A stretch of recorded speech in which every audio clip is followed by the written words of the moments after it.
Novice dronist. I recently purchased a Mavic 2 Pro, and if you've watched any of my videos previously, you know that I've been using the DJI Spark. So obviously when you move up to a Mavic 2, not only do you get obviously a better flying drone, but you also get better clips. Now today I want to talk a little bit about color grading, because any of you who have the Mavic 2 with the Hasselblad camera, you know that when you set it to 265 HD, you have these over a billion colors or whatever it is, and it needs to be color graded, because what you receive in your initial saving of your video on your drive on your drone, it's flat. The image is flat, and that's what you see right here on the screen. You see a flat image from the drone. Now I've taken 3 segments, same video clip, and I've added some color correction to 2 out of the 3. Of course, I wanted to show you this because this was the flat one, the first one, and the next 2 will be color corrected. And again, I'm a novice, but this might be helpful to people who are novices, because you're kind of in the same boat that I am. So I'm working in Final Cut Pro, and in my second clip, I've decided to work with the color curves and the color board. Now already, just from a visual check see here, the colors are much deeper. The depth of field is much better.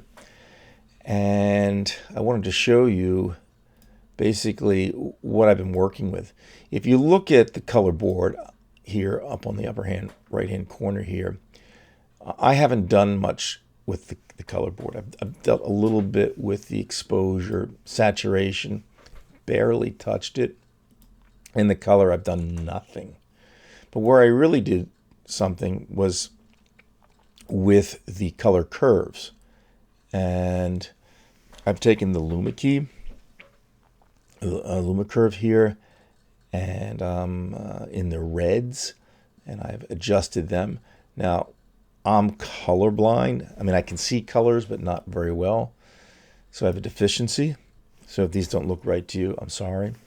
But I'm just using a visual check of what I see and saying, hey, does this look better than what I had previously?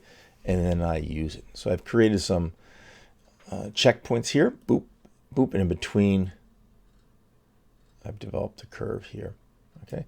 And I've done the same for the green, the blue, but I've barely moved them. I certainly could if I wanted to, but I don't want to oversaturate with greens or blues or whatever, okay?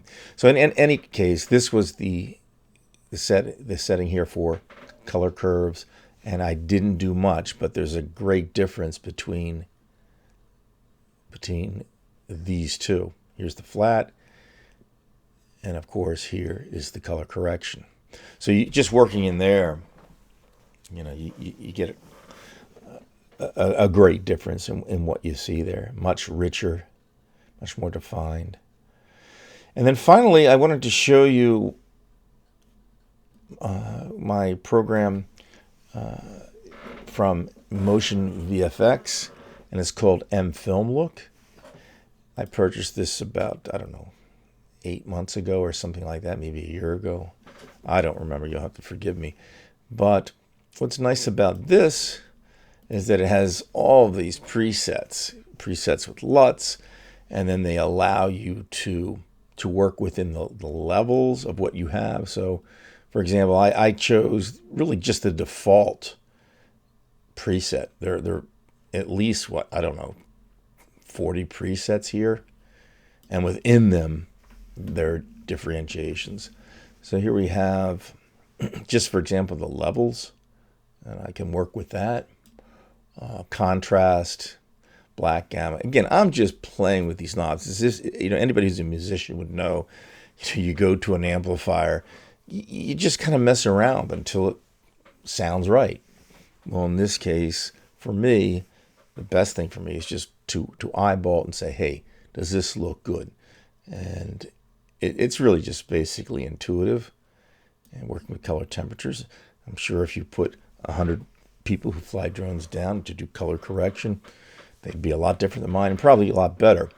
But that's not the point of this video. The point of the video is showing the differences between using, a color board, using nothing, and then actually putting it through some presets, which I actually like better than using the color curves, because the trees come out, and I think it's actually somewhat more natural.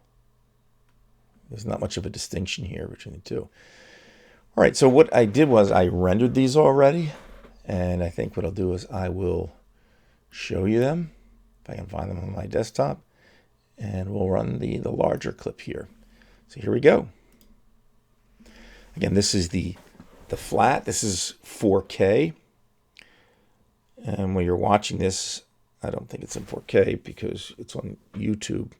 But again, these are the same clips. This is over my hometown. Now we're moving into the color curves.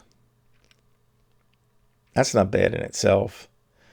But to my taste, I still like the MotionVFX FilmLook. And here we go with the final correction, which I think was much, much better. So again, I'm a novice here, but I think this kind of thing is helpful. It doesn't take much time. And yeah, so until next time, we'll see you.